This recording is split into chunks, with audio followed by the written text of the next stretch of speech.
Welcome to Parents Course number 144, and in this podcast we'll talk about a cool new propeller design as well as a pretty cool method for optimizing really anything.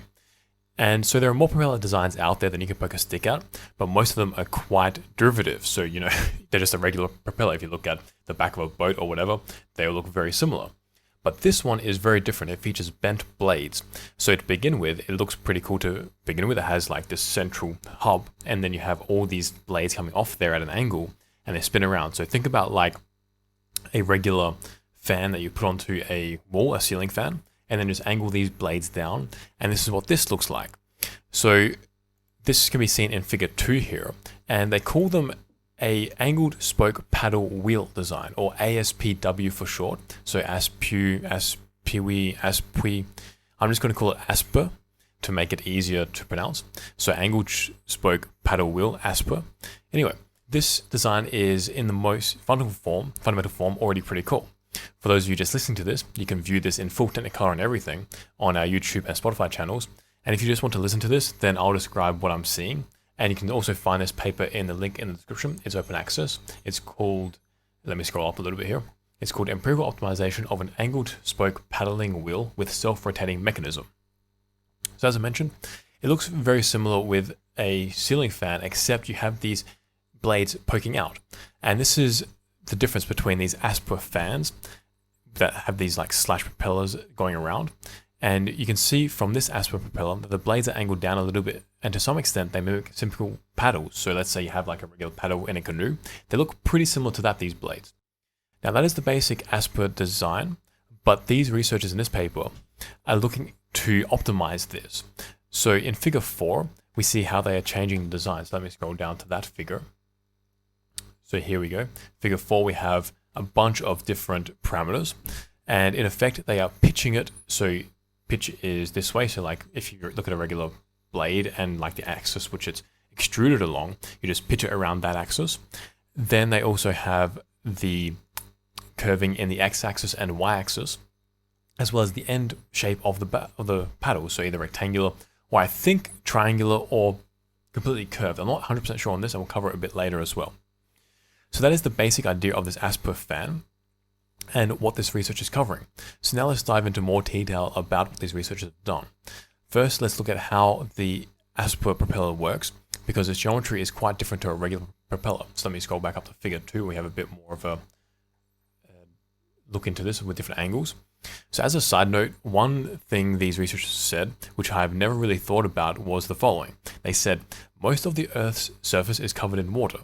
Consequently, resources that are difficult to obtain on land are more easily accessible from the sea and present in larger quantities. I guess I've never really thought about getting much of the resources we need from submerged land, but it makes sense.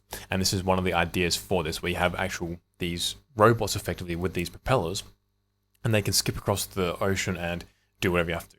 So back to these propellers though, which is the focus of this podcast. They say that the ASPA design, which as a reminder stands for Angled Spoke Paddling Wheel, is a new amphibious mechanism that generally has a high driving speed and the ability to overcome obstacles. So that's pretty cool. You can like drive over things or paddle over things. The ASPA propeller itself can be attached to an amphibious robot, as shown in figure 1 here, this white like blocky bit. And that's pretty cool.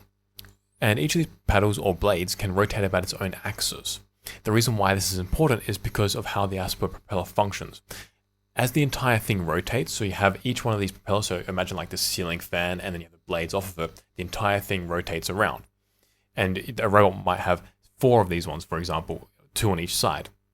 So as each of these propellers spins around, the overall direction of the boat or the robot that it is attached to changes. So to illustrate this, let me draw this in paint. Let me paint up here with my little drawing device. I'll just plug it in now. So we have like the regular robot, and it's swimming around or going along. And let's on one instant in time. So we have this robot. Oh, let me get this one here. And let's say it's moving in this direction. So it's moving from left to right. So it has a velocity of 1 meter per second or whatever. It doesn't really matter what this speed is. It's just moving like that. Now we have this propeller coming down, and it's spinning. So it's spinning around this way. And so you not only have the 1 meter per second that the robot is moving at, you now have the tangential velocity that this robot is also moving at, and that changes with time. So let's say at this point in time, for example, the tangential velocity at this point on the blade is 2 meters per second. Now, fortunately, the 1 meter per second forward and the 2 meters per second line up in the same direction. So we have 3 meters per second of velocity at this point in the same direction. But what about at the next instant in time? So let's say we have the blade coming at this angle and it's now rotating more around this way. So it might still be rotating at 2 meters per second, the tangential velocity at the tip, but now it's rotating in a different, this tangential velocity is in a different direction to this 1 meter per second forward. So if you were then to draw the triangle, the vector diagram, it might be like that, and then you have some resultant velocity or whatever. But so the point is that the velocities are not in the exact same directions. So that means as this blade rotates around, the velocity of this blade is going to be different as we go around. And that means that we have to optimize the blade depending on for the entire cycle, and we can't really just make it good for one part and bad for another part, because we need the blade, when it's rotating around, when it can't produce any thrust, for it to minimize drag. And when it can produce thrust, we want to maximize that thrust, even if it may cost us a little bit of drag. So that's why we need to optimize each blade, and that's what we're doing here. So to optimize the ASPER design, the researchers said that they are using something called a Taguchi method. And the method they gave here, the description is a little sparse. I'm going to read it for you. They say that Taguchi method, let me find this Taguchi method so you can read it along with me. So here we go. They say the Taguchi method is a design technique that optimizes a design by considering the external factors that are difficult to control. So this doesn't really tell us much. So I looked it up, and it turns out that this is just a design of experiments approach. And I'll explain how this works. So a design of experiments approach is a way of finding how different parameters, and in this case geometric parameters, are important for the function of your object. For example, the blade twist angle and how the effects of this blade twist angle are on the thrust of the blade. And if you have just one parameter, one variable that you're interested in, and how it affects the thrust of the robot, then it's very easy to execute. It's very easy to figure out how this one parameter affects the robot's performance. You just literally have a few different designs where you change this parameter, and then you run the design and you run the experiments, and you see how that affects the thrust that you're interested in, or the efficiency, or whatever you're interested in. So it's very easy to do when you have just one parameter in the space. But what if you have 2 parameters, or 3 parameters, or 4 parameters, or 10 parameters? All of a sudden, trying to make each combination becomes prohibitively expensive and time consuming. So you need to have one parameter where you have a certain blade angle, certain twist angle, certain blah, blah, blah, certain blah. And then the next experiment, you need to have another object which has a slightly different blade angle, but maybe the same for the other parameters. So you can go through and isolate each parameter. That becomes very time consuming and very costly. So that's where design experiments come into play. So we're going to go through what design experiments are in this podcast, and just bear with me because it's very mathematically intense, but I'm going to simplify it to the crux of it so you don't have to really understand the mathematics behind it too much. I'll explain it in terms that are literal, so you can understand it from a fundamental point of view. So what are design of experiments, or DOEs as they're called? And what they do is they help you decouple the primary effects of each parameter. What's more, it helps you determine secondary factors, tertiary factors, and so on. And for those of you who don't know what secondary factors are, or tertiary factors, or so on, they're actually pretty simple to understand. So to illustrate what a secondary effect is, let's go through the following example. So in this work, the researchers are looking at a few different parameters. Figure 4, let's scroll down to that one, Figure 4 shows us the x-axis, y-axis, pitch angle, and the end of the shape of the paddle. This is what these researchers are looking at. They're also looking at different motor RPMs, 60 RPM, 90, and 120. So let's take the pitch angle and the x-axis curvature just to begin with. Let's say we are going to we want to figure out what the pitch angle and the x-axis effects, the curvature of the x-axis effects, are on the blade performance. Now, if you were to just vary one of these parameters, then there's a good chance that that will affect the efficiency of the ASPER, which is good. That's what we want to know. But what if you were to vary both of them together? There's probably going to be a coupling effect, right? And that is a secondary effect when you have one which you change, and then change the other one, and the difference between the original geometry and the new geometry on the thrust, for example, is not just the sum of the parts, it's a synergistic effect. And that's a secondary effect. And the tertiary effect follows a similar logic. Let's say you now take the x-axis curvature, the y-axis curvature, and the pitch angle. All these parameters can be changed independently, but there's a good chance that there's going to be a synergistic effect between all of them. So to explain what I mean, let's say we have one particular x-axis curvature and one particular y-axis curvature. Then we change the pitch angle from 0 degrees to 22.5 degrees. With this change, we might find a 5% increase in efficiency. But let's now say that we change the x-axis curvature and y-axis curvature, and now change the pitch angle between 0 degrees to 22.5 degrees. And this makes the Asper 7.5% more efficient. So that's a 2.5% more efficient design than when we had the old x and y-axis curvatures, even though we kept those constant when we changed the pitch angle. That's a tertiary effect or a synergistic effect. And because there are 3 different parameters here, that's a tertiary effect. If you had only 2 parameters, that's secondary, and you can figure out the logic there. 1 parameter is primary, and etc. So these 3 parameters in this example are working together to alter the performance of the Asper, and that is a tertiary effect. So bringing this back to a design of experiments. A design of experiments is just a carefully planned design where you systematically go through and find the primary effects, then the secondary effects, then the tertiary, and so on until you're satisfied. And bringing this back to the Taguchi method, the Taguchi method is a type of design of experiments which tells us just how sensitive a particular performance parameter is to a given variable. This is given in the form of something called the signal-to-noise ratio, which is just a fancy way of saying sensitivity. So this is just the Taguchi method and the design of experiments in a nutshell.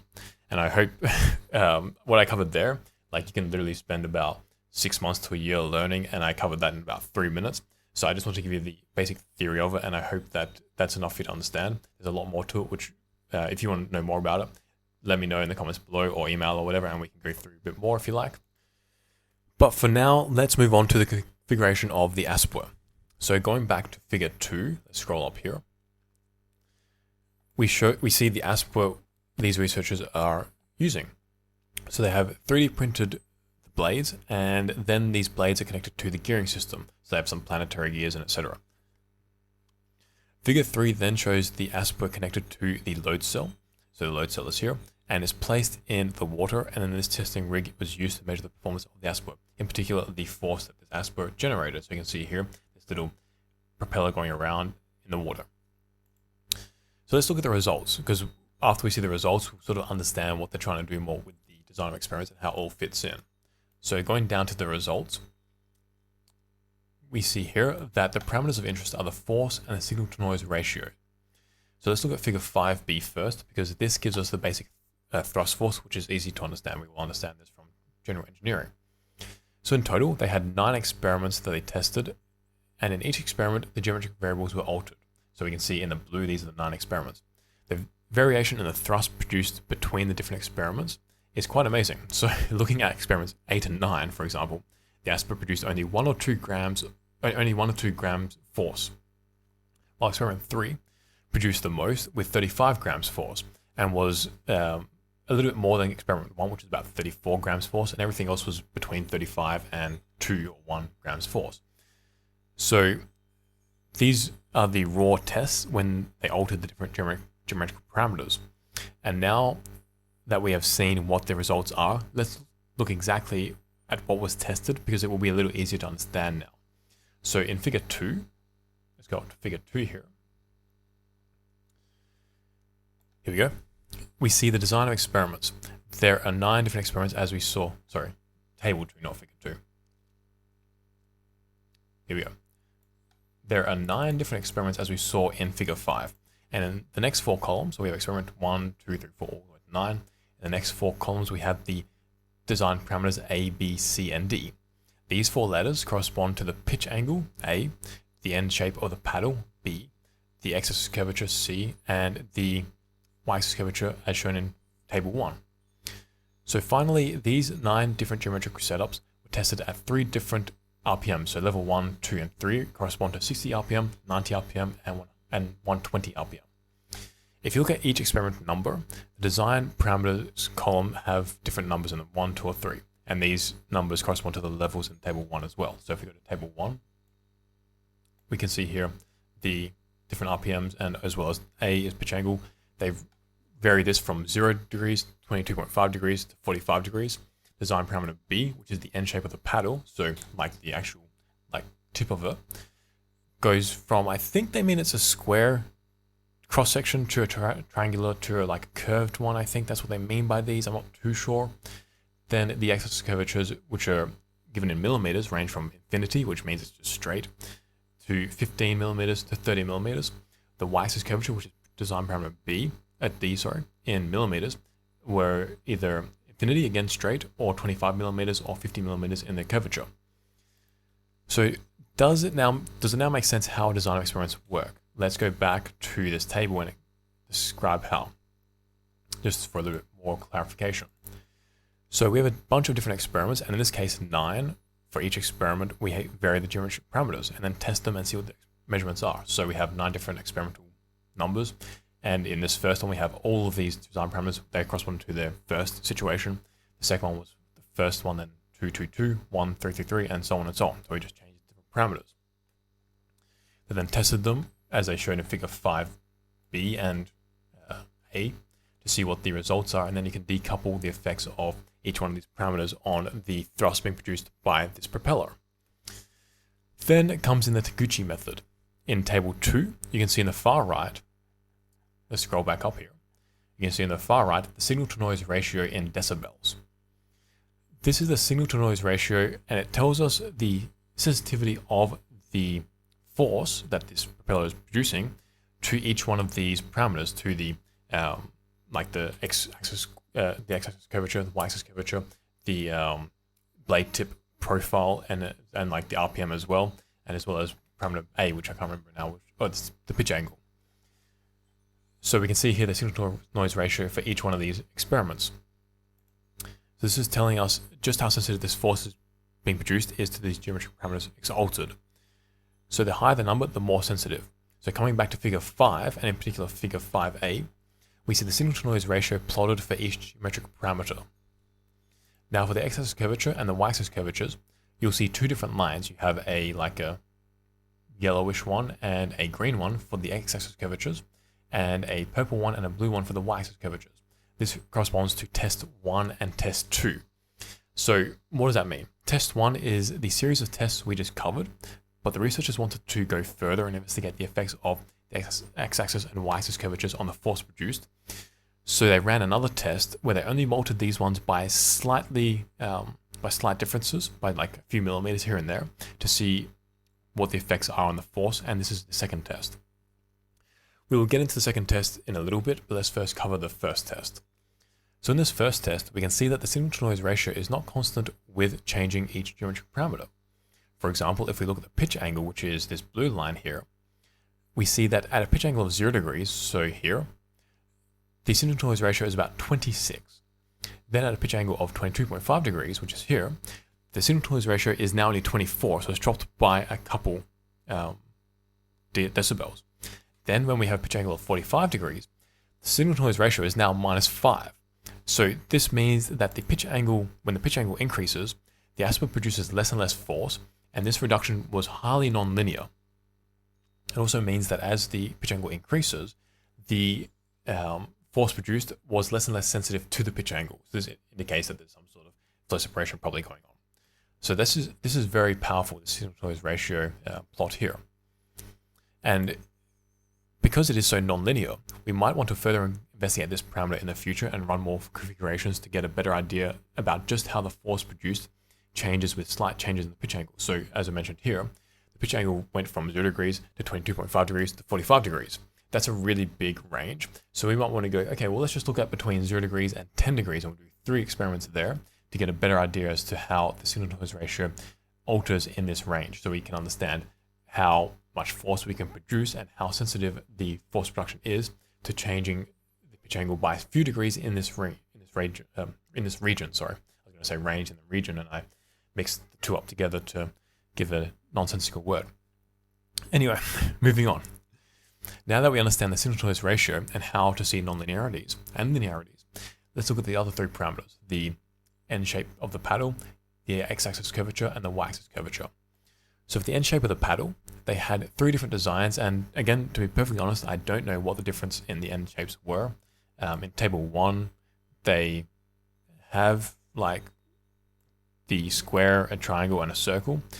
I don't know if these are the actual end shapes used. So like the square means it's like a square cross section, the triangle means it's triangular, and the circle means it's like circular. I don't know, or whether it's just some sort of code that I haven't been able to decode yet.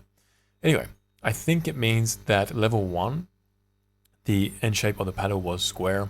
The level 2, the end shape was triangular, and level 3, the end shape was circular. I'm a little bit in the dark here, but I'm just going to assume that. I think that doesn't make too much of a difference at the moment.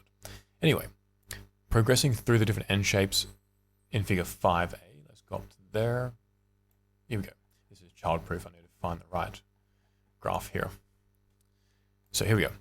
So progressing through the different end shapes shows that the signal-to-noise ratio decreases linearly, starting at 20 for the square, then dropping to 10 for the circle, and in between we have the triangle at 15.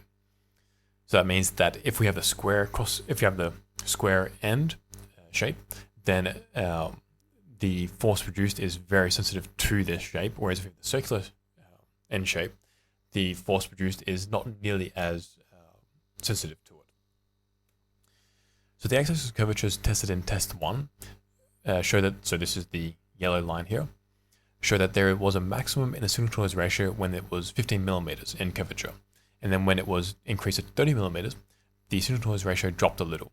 On the other hand, the y-axis curvature signal-to-noise ratio decreased almost linearly with increasing curvature. So what this means is when we had a y-axis curvature of 25, we had a certain sensitivity. As we increased it to 50, this sensitivity became significantly less, and as we go to infinity, so a straight paddle, again the sensitivity drops even more, and it's in this linear fashion. And this is why the design of experiments is so powerful. In this particular case, they only ran 9 experiments, but they found the primary effects of 4 different geometric parameters across 3 different geometries each. So if you didn't use the design of experiments, this would take 12 experiments to do. So they saved themselves 3 experiments by using this design of experiments approach. And not to mention, they didn't even cover the secondary effects, the tertiary effects, or the quaternary effects, which they would probably have found too because they had this design of experiments. And by that I mean, well, what would happen if you change the pitch angle with the x-axis or the y-axis curvature? The sensitivity of that and the effects on the thrust. They would have found that out as well through this design of experiments, and that's why it's so powerful. We don't need to run so many experiments to find the data we need. So now moving on to the optimal design. As briefly discussed before, we talked about test 2, the researchers wanted to further investigate how the x and y axis curvatures affected the force produced. So they went a little more extreme with the x-axis curvature being pushed higher to 37.5 millimeters and the y-axis curvature pushed lower to 21 millimeters. And the sample space was also much tighter, spanning only a few millimeters. So the green line here, you can see it's much tighter, as well as the blue line here. So they only looked at like a very small region to get a better understanding as to how changing the x-axis curvature and y-axis curvatures affected the sensitivity. So figure 5a also shows that the signal-to-noise ratio for the second test plotted here. And as you can see, the signal-to-noise ratios are quite consistent across the x and y-axis curvatures. They hover around 25 to 28 decibels. This is to be expected because variations in the x and y-axis curvatures were quite minor, so they should not have a dramatic effect when you change by a few millimeters. So when we had like the x-axis curvature ranging from 15 millimeters to 30 millimeters, that's a big change, it's a 15 millimeter change. But going from 25 to 30, that's not that big a change. So you shouldn't get too much of a change in the signal-to-noise ratio and the sensitivity there. So that's to be expected. So what I'm about to say next is quite mathematical. So if you don't understand what I'm saying, don't worry about it. It's only a few lines. So these minor variations that we see show that the space is quite linear in this range and continuous. Okay, so let's move on and move past the mathematics here. So what is the optimal design for this propeller? Well, the researchers through this design of experiments and the signal-to-noise ratio, i.e. the Taguchi method, were able to come up with a fairly trustworthy optimum. Figure 5a shows it in orange. So this configuration produced almost 40 grams force, which is 15% higher than any of the other configurations. And the optimal design had a pitch angle of 0 degrees, an x-axis curvature of 30 millimeters, so quite curved, and a y-axis curvature of infinity, so that was straight in that direction. So let me go back up to this figure here. Oh no, here we go. So here's the figure. So what I mean here is the pitch angle was 0 degrees, the x-axis curvature was 30 millimeters, and the y-axis curvature, which is like the curvature from the blade root to the blade tip, was 0, so it's straight. And the end shape was rectangular. So coming back down to the results here. And now let's have a look at what this looks like, what this geometry looks like. Figure 6 shows the optimal design and the original design. So figure 6a is the optimal, figure 6b is the original. And the original design just had straight blades, nothing fancy. The optimal design looks kind of like something you'd put on your head to massage it. It's like the blades are curved and it looks futuristic, even alien. So I approve of this. And that's pretty cool. This is how you use a design of experiments to come up with a better design quite efficiently. So that brings us to the end of our podcast, My Little Aerodynamicist. We've covered quite a lot, especially in some intense math. I tried to simplify it as much as I could and make it as intuitive as I could. So hopefully it was understandable. So if you like this podcast, give it a like. And if you want to see more like this, click the subscribe button or the follow button. And if you have any questions about the design of experiments, let us know and we can explain it a bit better. And if you want to get better at CFD and or theory in aerodynamics, check out our courses in link in the description. And if you want to make your experiments 2 to 4% more accurate, get yourself an Atmosphere Hawk. It's an instrument we make to accurately measure the density of air. And the reason why this is important is because the density of air always changes. For example, if you come into your wind tunnel in the morning, then come back after lunch, the density of air has changed by a few percent in just a few hours. The density of air is affected by the temperature, barometric pressure, and humidity. So even having you in your wind tunnel area changes the density of air because you're pumping out heat and more water is going into the air from your breath. What's more, the density of air changes even more than 2 to 4% between days, weeks, months, and seasons. 10 to 15% changes are very normal, which means that you need to take them into account in your experiments. What's more, if you don't take them into account, then not only are most of the things you're finding in your experiments just random error, but trying to use your experimental data to validate your CFD won't work because there is this one major error that just overrides everything. And that's the reason why most people have trouble validating their CFD. It's not that the CFD is wrong, it's that the density of air they used in their CFD is not the same as the density of air that they used during their experiments. So of course, they're not going to line up your validation data and your CFD. So get yourself an Atmosphere Hawk and make your experiments and CFD more accurate. You can find it in the link in the description. And I'll see you next podcast. Peace out, amigos.